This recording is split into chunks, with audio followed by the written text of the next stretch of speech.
Om Sai Ram. Chapter 24. Baba's Wit and Humor. Chennalila, Hemanpant, Sudhama, Anna Chinchinkar versus Maushi Bhai. Preliminary. Unless we surrender our ego to the feet of our Sadguru, we will not succeed in undertaking. If we become egoless, then our success is assured. By worshipping Sai Baba, we attain both the objects, worldly and spiritual, and are fixed in our true nature and get peace and happiness.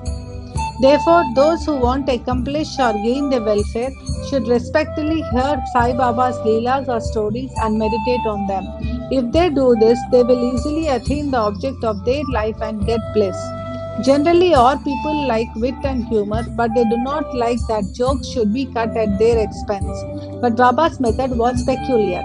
When it was accompanied with good gestures, it was very interesting and instructive, and the people therefore did not mind even if they were held up to the ridicule. Hemanpant gives his own instance below. Chennalila. In Shirdi, a special bazaar was held every Sunday, and people from the neighboring villages came there, erected booths and stalls in the open street, and sold their wares and commodities. Every noon the masjid was crowded, but on Sunday it was crowded to suffocation. On one such Sunday, Hemanpant sat in front of Baba, shampooing his legs and muttering God's name. Shama was on Baba's left, Vaman Rao to his right. Sriman Bhuti and Kaka Saheb Dikshit and others were also present there. Then Shama laughed and said to Anna Saheb, "See that some grains seem to have stuck to the sleeve of your coat." So saying, he touched the sleeve and found that there were some grains. Hemanpant straightened his left forearm to see what the matter was, and to the surprise of all, some grains of gram came rolling down and were picked up by the people who were sitting there. This incident furnished a subject matter for joke. Everybody present began to wonder and said something or other as to how the grains found their way into the sleeve of the coat and lodged there so long. Hemanpant also could not guess. When nobody could give any satisfactory explanation in this matter, and everybody was wondering about this mystery, Baba said as follows. This fellow, Anna Saheb, had got the bad habit of eating alone. Today is a bazaar day, and when he came here for chewing grams, I know his habit, and these grams are the proof of it. What wonder is there in this matter? Hemanpant, Baba, I never know of eating things alone. Then why do you shoulder this bad habit on me? I have never yet seen Shirdi Bazaar. I never went to the bazaar today. Then how could I buy grams and how could I eat them if I had not bought them? I never eat anything unless I share it with others present around me at the time of my meals. Baba, it is true that you give to the persons present, but if none be nearby, what could you or I do? But do you remember me before eating? Am I not always with you? Then do you offer me anything before you eat? Moral. Let us mark and note carefully what Baba has taught us by this incident. He has advised us that before the senses, mind and intellect enjoy their objects, first he should be remembered, and if this be done, it is in a way by making an offering to him. The senses, etc., can never remain without their objects. But if those objects are first offered to the Guru, the attachment from them will naturally vanish. In this way, all the virtues, the subtle thoughts regarding desire, anger, avarice, etc., should first be offered and directed to the Guru, and if this practice be followed, the Lord will help you in eradicating all the vrittis. When before enjoyment of the objects you think that Baba is present, the question whether the object is fit to be enjoyed or not will at once arise. Then the object that it is not fit to be enjoyed will be shunned, and in this way our vices, habits or vices will disappear and our character will improve. Then love for the Guru will grow and pure knowledge will sprout up. When this knowledge grows, the bondage of body consciousness, that we are the body, will snap, and our intellect will be merged in spirit consciousness, that we are the spirit. Then we shall get bliss and contentment. There is no difference between Guru and God. He who sees any difference in them finds God nowhere. So leaving aside all ideas of difference, we should regard Guru and God as one. And if we serve our Guru as stated above, the God will be certainly pleased and by purifying our minds will give us self-realization. To put the matter in a nutshell, we should not enjoy any object with our senses, etc., without first remembering our Guru. When the mind is trained in this way, we will always be reminded of Baba and our meditation on Baba will go apace. The Sagun form of Baba will ever be before our eyes, and then devotion, non attachment, and salvation will all be ours. When Baba's form is thus fixed before a mental vision, we forget hunger, thirst, and this sansar as a world, and consciousness of worldly pleasures will disappear, and our mind shall attain peace and happiness. Sudama's story. When the above story was being narrated, Hemant was reminded of a similar story of Sudama, which illustrates the same principle, and therefore it is given here. Sri Krishna and his elder brother Balaram were living with a co-student named Sudama in the ashram of their guru Sandipani. Once Krishna and Balaram were sent to the forest for bringing the fuel, then the wife of Sandipani sent Sudama also for the same purpose, with some quantity of grams for the three. When Krishna met Sudama in the forest, he said to him, Dada, I want water as I am thirsty. Sudama replied, no water should be drunk on empty stomach, so it is better to rest for a while. He did not say that he got grams with him and that Krishna should take some. As Krishna was tired, he lay down for rest on the lap of Sudama and was soon snoring. On seeing this, Sudama took out the grams and began to eat. Then Krishna suddenly asked him, Dada, what are you eating? What is this chit chatter sound? He replied, what is there to eat? I am shivering with cold and my teeth are chattering.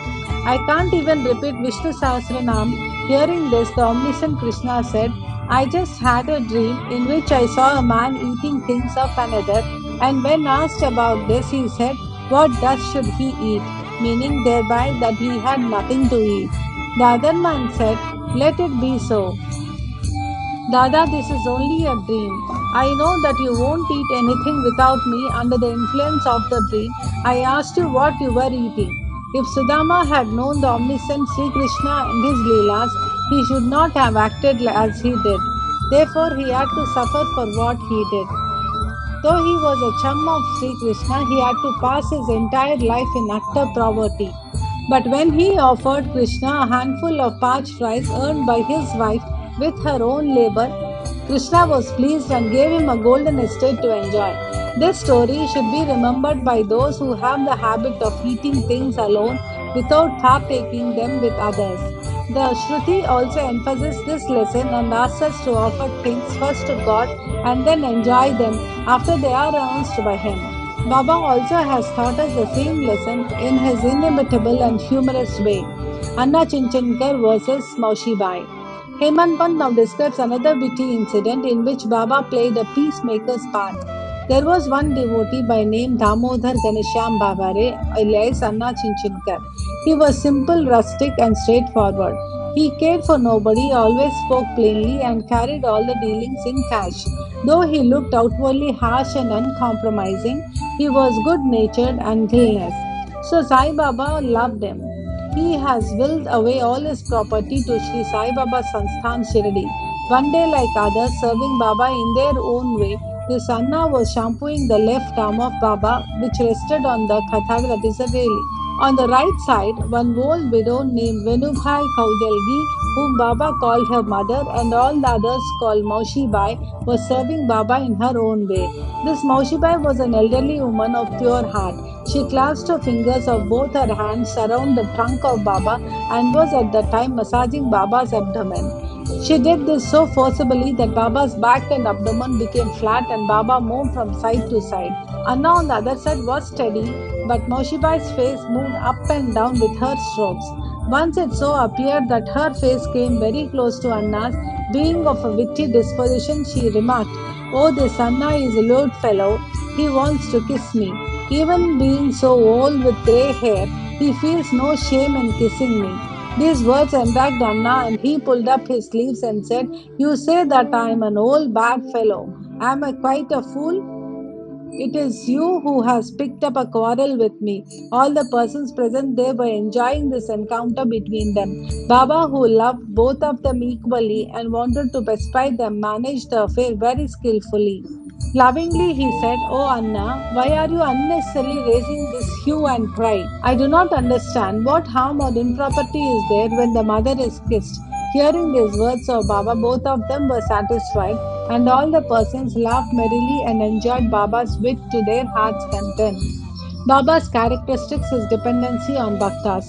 Baba allowed his devotees to serve him in their own way and did not like any other persons interfering in this. To quote an instance, the same Mausibai was on another occasion kneading Baba's abdomen.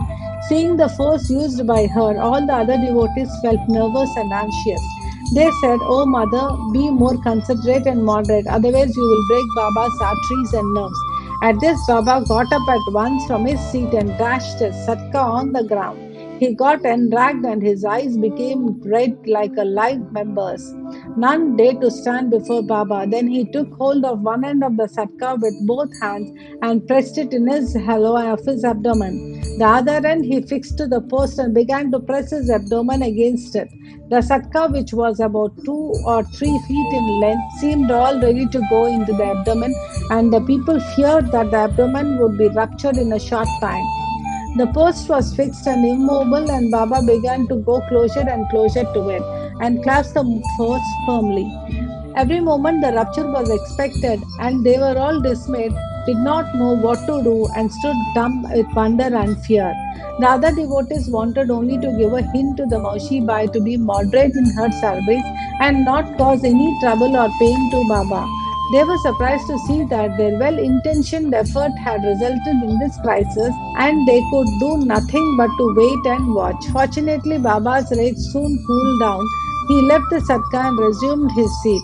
From this time onward, the devotees took the lesson that they should not meddle with anybody but allow him to serve Baba as he chooses, as he was capable to gauge the merits and worth of the service rendered unto him. Bow to Shri Sai, peace be to all.